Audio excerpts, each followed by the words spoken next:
Hi everyone, my name's Annette and welcome back to Cotto Verde. Today I'm doing a tour of this area of my back garden, which is the area that surrounds what we like to call the lawn, which actually is just weeds. If you're new to my channel, I live here in South Buckinghamshire in the UK, which is equivalent to a zone 8A. And unlike many parts of the world at the moment, we are not having a heat wave. In fact, I've been dodging the rain on and off all day, and this is the third time I've tried to start this video. So it's quite cloudy today and drizzly, but actually it makes it easier to show you how beautiful my beds are without the bright sunshine. So I think it's probably quite a good day to try and film this video. So what I'm going to do is I'm going to give you a tour of this bed behind me here, and then this whole area and our new bed down at the bottom of the garden down there. And I'm going to do a tour of the patio and that sort of area in a future video in the next week or two. So watch out for that and do subscribe to my channel if you don't want to miss it. So I'm going to start here under this enormous arch that we put in last year, at the end of last year, and I'm hoping to grow roses up it. And what I've got planted on either side, I've got one on each side. So I've got a generous gardener, David Austin rose, which is a climber, and I also have a Claire Austin climber planted on either side of the arch. And they flowered once already this season, and they're just about to flower again. So this will be my second flush, which is great. And then just past the archway on either side, I've planted a Bosco Bell shrub rose, and the colour on that is absolutely gorgeous, and that again is in its second flush. So these roses were only planted as bare roots this season, so they're really spending their time just, you know, creating more substantial root systems, and they really haven't put on very much growth. So I'm really happy to get any roses at all, but I do expect next season for these roses to start shooting up and winding their way around this lovely arch, and then I'll have this enormous, incredible rose arbor hopefully. So this is the lovely Claire Austin here. It's about to start shooting up some more lovely new buds, and I've had quite a few. I mean, you know, don't forget to deadhead your roses, to just pull off the tops if that's all you want to do. And then this is the Caber scandens alba. It's going a bit crazy, and it really just needs more things to cling onto so that it doesn't cling onto the rose so much. And then this here is one of my cup and saucer vine flowers. This is generous gardener. It's got some quite strong growth there. So this is the gorgeous Bosco Bell rose, and you can see it's completely surrounded by some self-seeded nigella and also some cygnoglossum. So there's quite a lot of cygnoglossum in the garden, which is a Chinese forget-me-not, which is this gorgeous sort of pink fluff here, there. And there's quite a lot out of the garden because it self-seeds so readily. And then you can see that I've also planted a few annuals here. So there's a lovely cosmos just starting to flower, and lying down on the ground down here, I've got some Dara. It's just fallen over, but I'm so reluctant to cut it because the colours are absolutely amazing. I really love Dara. I love Dara in the garden, and it's a wild carrot if you don't know, and I really love it in flower arrangements, so I really don't want to chop it yet. I'm reluctant to try and stand it up because I'm worried that the stem's just going to break. I mean, it's completely fallen over here. It's just basically lying flat on the ground. I'll see what I can do. So as we move along this bed, we can start to see some of the dahlias that I've planted. So here at the front, I've got Wizard of Oz. I've got at least 4 Wizard of Oz plants along here. So this is Wizard of Oz. And then there's also some white corncockle agrostemma just here I planted, and we've got the lovely snapdragons. So what I like most about this area is that I've tried to create this sort of pink and white vibe. And in the background here, I've got a plant that's called Elaeagnus Quicksilver. And in fact, I've got 2 of these. So there's one on this bed, and then there's one over in the distance on that bed. It's kind of hiding behind the dahlias, but it's just over here. So I am trying to sort of pair up the beds so there's some sort of continuity and structure, but I chose this Elaeagnus because it's got this sort of silvery white colour, and I think it goes with the vibe of everything that I've got growing in this bed here. So this dahlia that you can see just in front of the Elaeagnus, this one here is called Edith Jones, and it is one of my favourite dahlias from last year. And I just think it looks so pretty with the Elaeagnus. And then this is looking back towards the rose arch with the fallen over Dara. But it's definitely got sort of this pinky white, very pretty vibe going on here. So looking down at some of the perennials that I've planted in this bed. So I've got some lovely pink Veronica here. I really like pink Veronica, and then I've also planted some campanulas. These will be white campanulas or bellflowers. And then this is a little white dahlia here called Small World. Then coming past the Elaeagnus here, I've got a white dahlia here, which is absolutely gorgeous, and it's called Karma Martin's Swan. Something like that. I'm not exactly sure how you say it. And I actually used one of these in the bouquet that I made for my daughter-in-law. If you follow me on Instagram, you'll see that I made her wedding bouquet, which just made me so happy. And this was the perfect dahlia for it. And then here is a gorgeous white Clarkia. I really love Clarkia. I know that a lot of people aren't fond of it because it flowers very low down on the stems. But actually, I really like in flower arrangements using these sort of green trailing stems and having the white flowers. And again, this is something else that I used in my daughter-in-law's wedding bouquet. And then, of course, we have the white cosmos. And there's some scabious that's about to flower here. And I've got pink larkspur. All of these I grew from seed. So I grew the Clarkia and the cosmos, the scabious and the larkspur, all from seed. And then moving along, this is an area where I planted 3 shrub roses from David Austin, and they're called Eustacia Vi, and they are absolutely gorgeous pink roses, and they're about to have their second flush. And then in amongst the roses, I like to plant salvia, and this salvia is called Cool Cream, and I just think it's really pretty. It sets off the pink roses so well, and it just flowers so abundantly for such a long period of time. So I absolutely love the salvia, and of course, as the roses get older, they'll grow taller, and then the salvia will stay at this height. So the roses will sort of peak out above the salvia, and I think it's going to look really pretty. And don't think everything is perfect, because it's not. I've got a considerable number of weeds that I've still got to deal with. Here you can see that I've planted some of my Lisianthus, and they're getting tall. In fact, I think I've got a little bud on that one there. So I grew these from seed. If you've ever grown Lisianthus from seed, you'll know how long it takes. And then as we move further along this bed, the colour is changing. So, you know, down this end, we've got the sort of pale pink and white going on. And then as we move further down this end, it becomes a lot more colourful, a lot warmer. The palette changes. So I've got this salmon coloured Clarkia here. And again, you know, they have the flowers much lower down on the stem on Clarkia. And then you just have these lovely sort of wispy bits as it gets taller. And then I've got a gorgeous Melope. I think that one's called Vulcan in the back. And also some Cosmos. So that darker one there is, I think that's called Cranberries.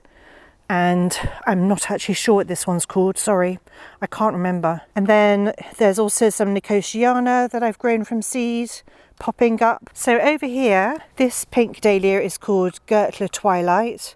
I absolutely love the soft pink colour against the darker Cosmos and the Melope. So this dahlia here that's about to come into flower, this one is called Platinum Blonde.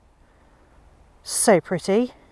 This I bought especially because it's called Richard's Fortune. My husband's called Richard, and so I chose this one. That's the first flower of Richard's Fortune. It's lovely and tall, really enjoying that. And you can see that I'm trying to add some evergreen interest. So there's a really small evergreen here that I've been nurturing for such a long time, and it's finally in a bed. And then this dahlia here, which is just coming into bud, that's Alway Cottage, you can't really see it. And then I have a 9-bark here, a Physocarpus I think is the botanical name for that. So here in this area, at the front here, we've got this gorgeous dark snapdragon called I think it's called Black Prince. And then one of my favourite dahlias behind it, which is this sort of yellowy pink one called Maya. It's so, so pretty. I absolutely adore it. And then we've got double click cranberry cosmos behind. And then this dahlia here, this one, that one's slightly over, but this dahlia is called Mingus Tony. And I just love the colour combinations. When my sweet peas were in flower, this has completely gone over. I need to pull this out completely. It's mostly buds now. But when that was in flower, it was gorgeous. And then you can see one of my tomato plants here. This one actually fell over, but it's got quite a few tomatoes on it. Some that I can pick. This one's called Cherry Baby. So loads of cherry tomatoes. They're supposed to all ripen at the same time, but you know, each truss is supposed to ripen at the same time, but they're not. Oh, and then of course I've got some larkspur hiding in here. There is some larkspur that's sort of, you know, the larkspur's supposed to go with the cosmos.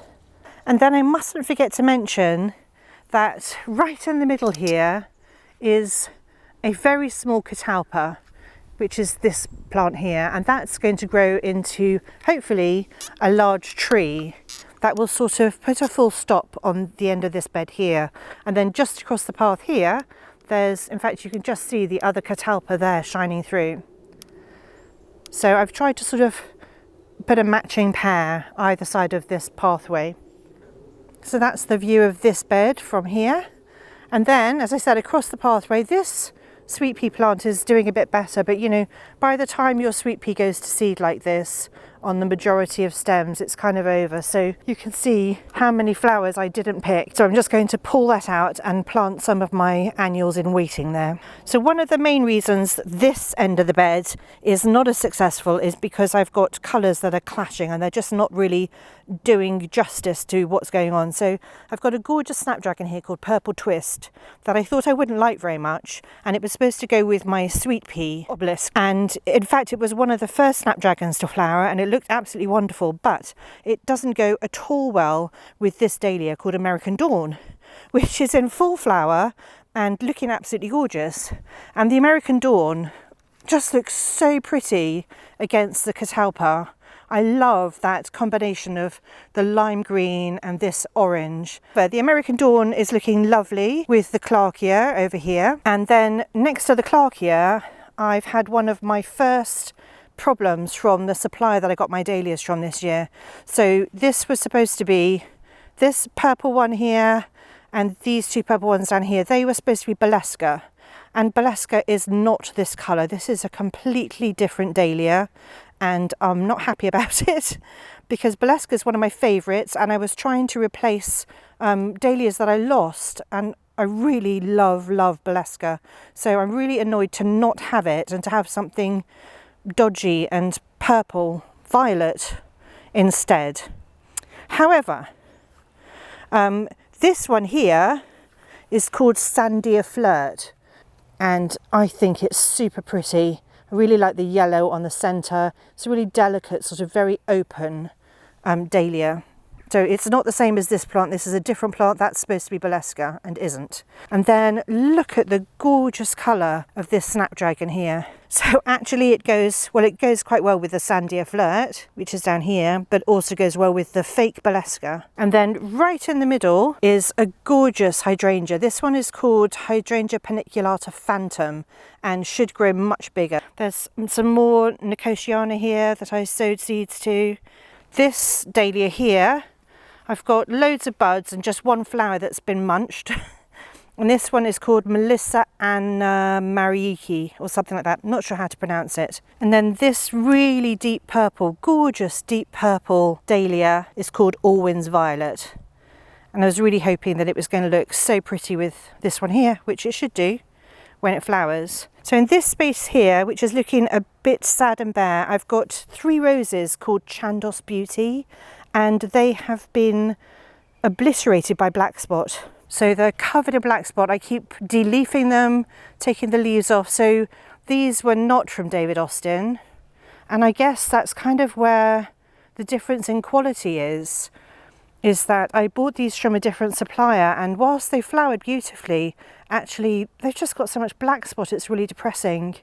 So what I really hoped with Chandos Beauty, which is sort of an apricot-y, very pale yellow colour, I was hoping to contrast it with some Veronicastrum, which is this lovely purple here, and I've planted some purple larkspur, and so I was kind of going for like the purple apricot-y vibe down this end, but the roses are really struggling this year, and there are a few weeds in there as well, so I'm going to have to rethink it. And then on the end I've got some snapdragons that are just about to come into flower.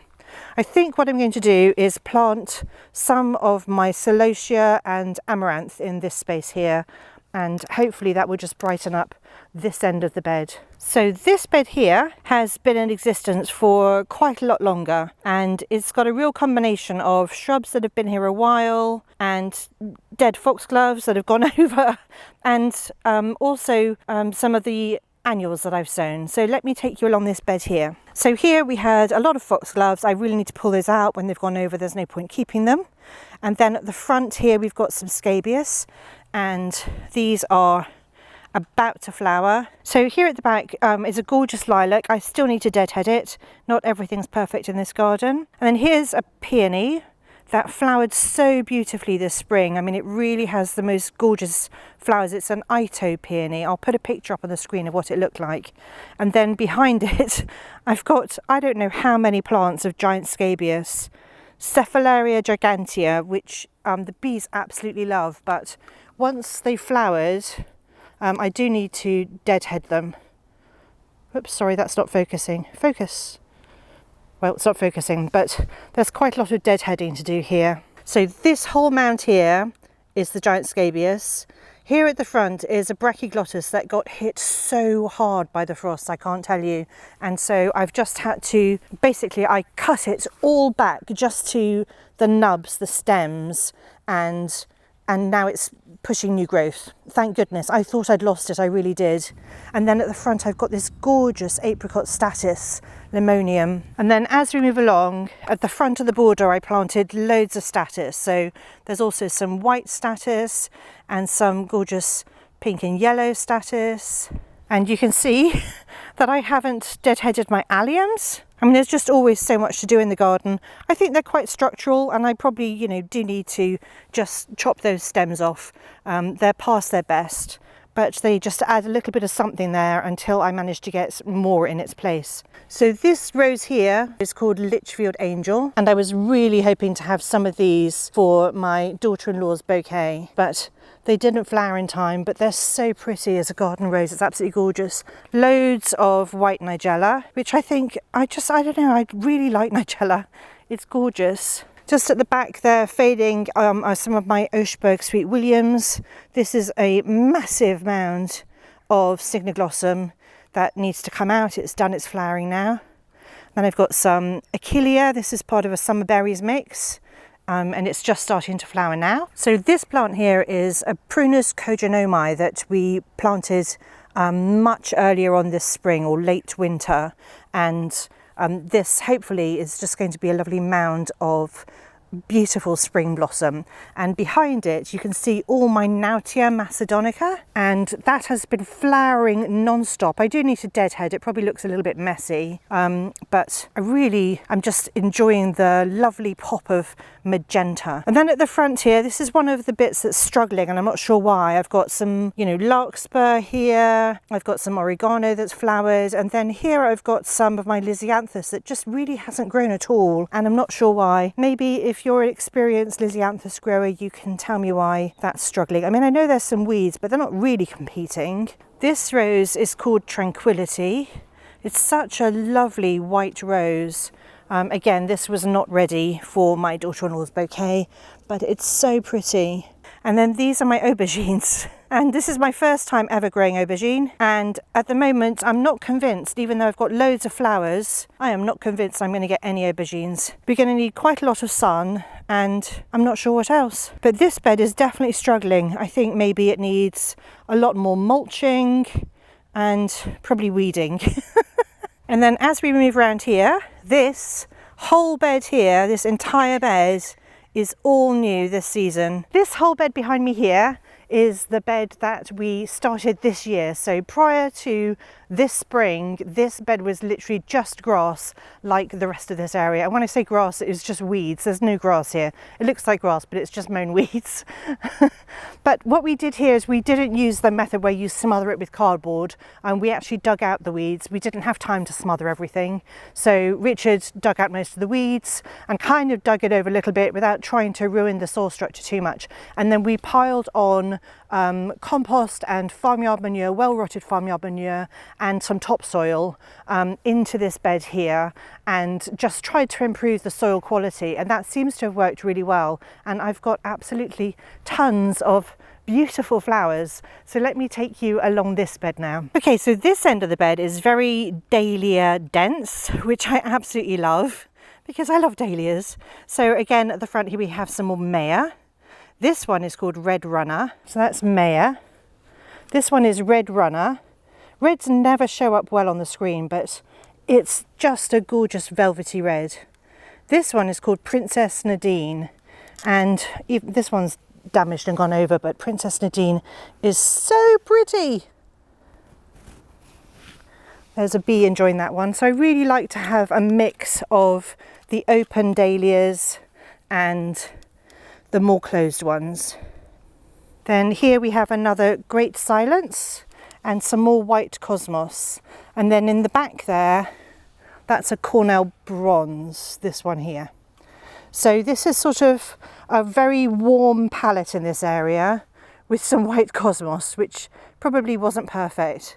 Now, this one here, this is a disaster. I can't find the label for it and I don't know what it is, but I hate that dahlia and I'm definitely not keeping it. And it's ruining my vibe.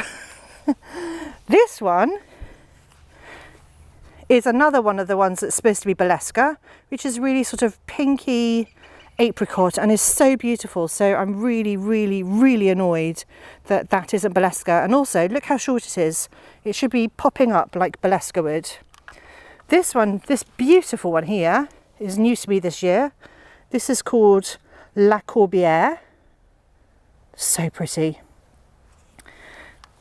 This one is called Mambo. I've had this one before. I mean, I absolutely love that. So pretty. And then this one is called Happy Butterfly. Again, I've had this one before and it's so pretty. Such a soft, gorgeous colour. This is it when it's just coming out, but it very quickly turns to this gorgeous, creamy, apricot-y colour.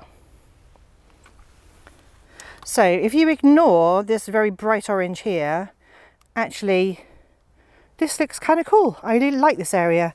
I've got some more tomatoes at the back here because that's the southernmost side of the bed and I wanted them to get lots of sun.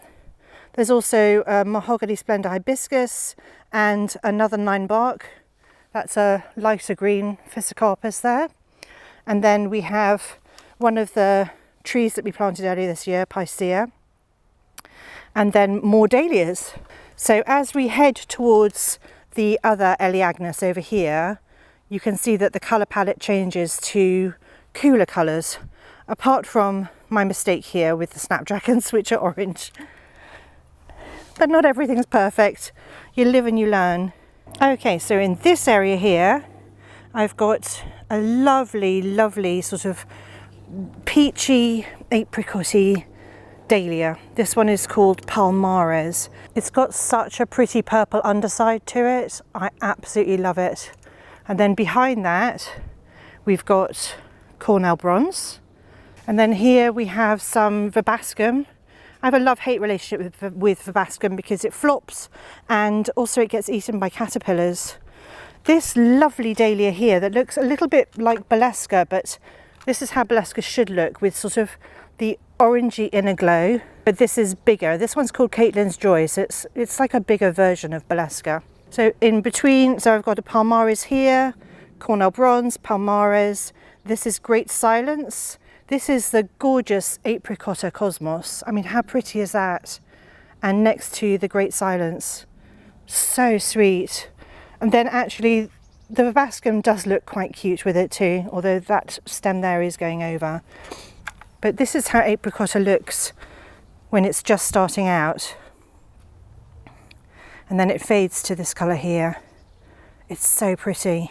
And then this snapdragon here is just the orange one. It's just too orange for me. I don't think I love it. I'm not going to grow it again next year. But in the background here, underneath the Eleagnus, I particularly intentionally planted shorter flowers underneath this tree or shrub, because it's quite tall, and I just wanted it to be sort of low around the stem and not to compete too much, because I want it to root in really well. But this is an apple blossom, a lovely pink apple blossom snapdragon.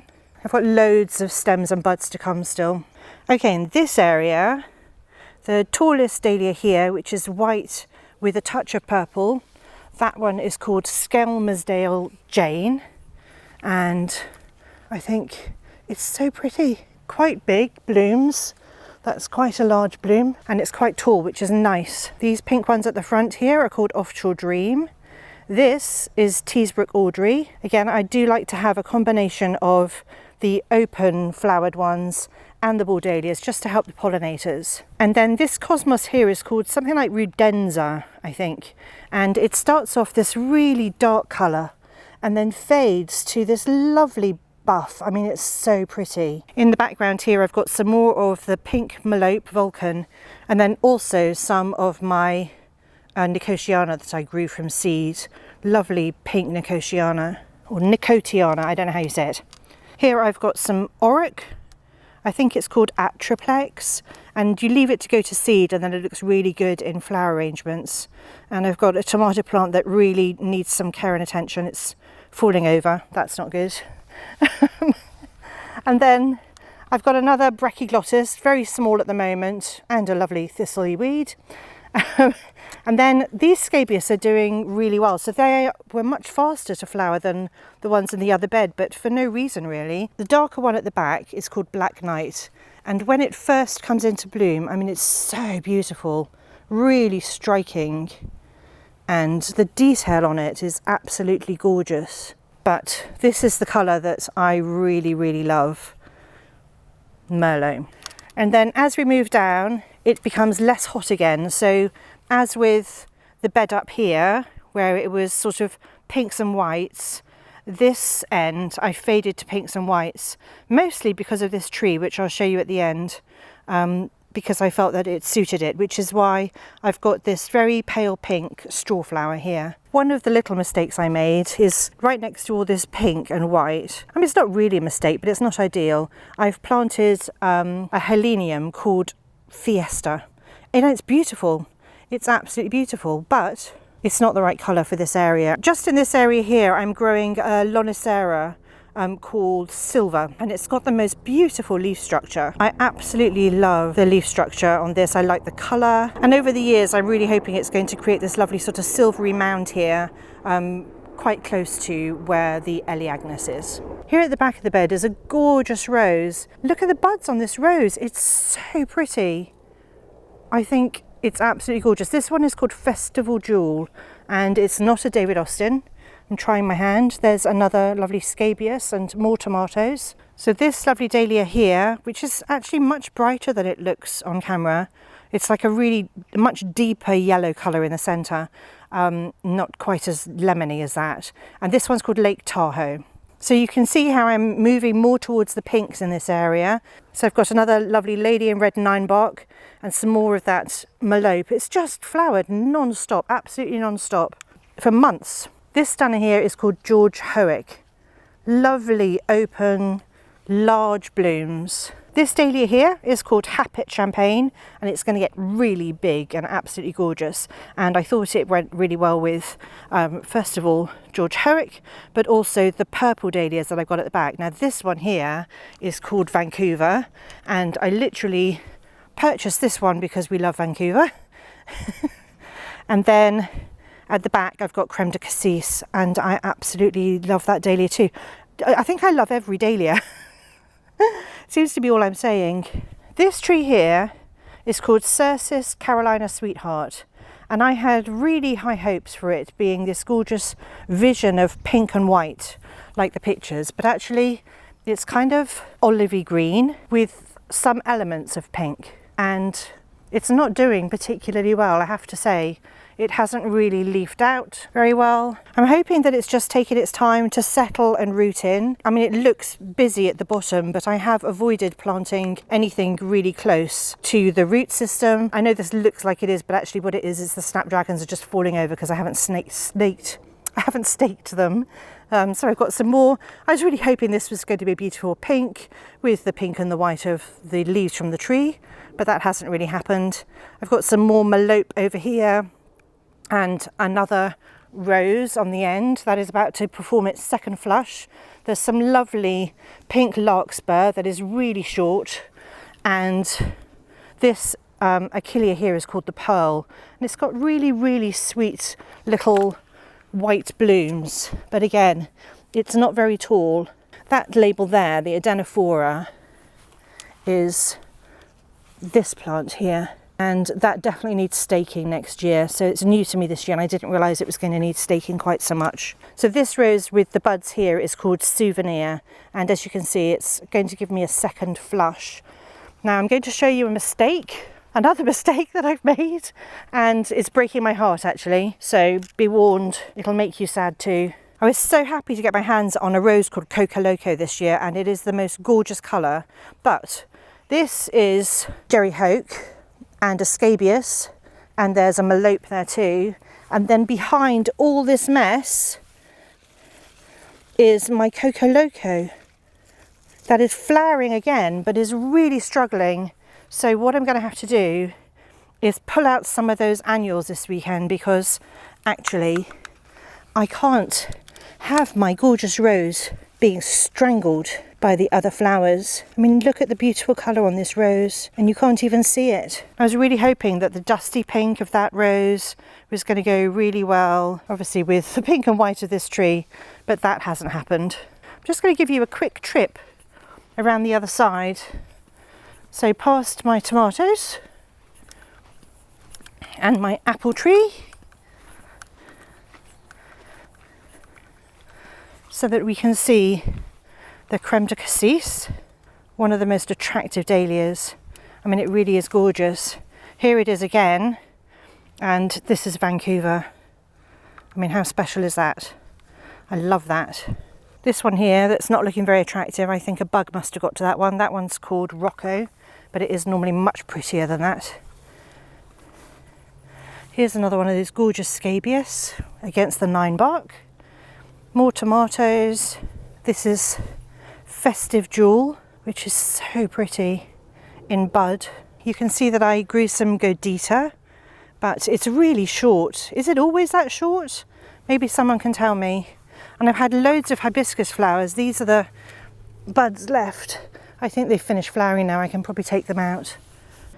So here at the back with these gorgeous Nicotiana, this one is called, what is that called? Pam Howden. So this dahlia is called Pam Howden, and this is the dahlia that the bees absolutely love. And so I've planted like a whole row of them here for them to enjoy. And then I really want to show you the first buds of Kilburn Glow, because Kilburn Glow is astonishing in its brightness. And it's not normally a colour I'd go for, but I just can't resist it. But that's it, I've done the 3 main big beds that we have here, but there is a lot more to come. So if you don't want to miss that video, then do subscribe to my channel, because I'll definitely, in the next few days, I'll post a video about the patio area and the other long bed that we have. But I really hope you've enjoyed this video and you found it interesting about how I'm trying to create flower beds for the future and planting different shrubs in it. But also I hope you've enjoyed having a look at the dahlias that are in bloom already in July. There'll be loads more dahlias in bloom in August, and I will definitely be making videos about those dahlias then. So do subscribe to my channel if you don't want to miss them, and give this video a like if you've enjoyed it, because it really helps me. I'd really appreciate it. Anyway, thank you so much for watching, and I'll see you all next time.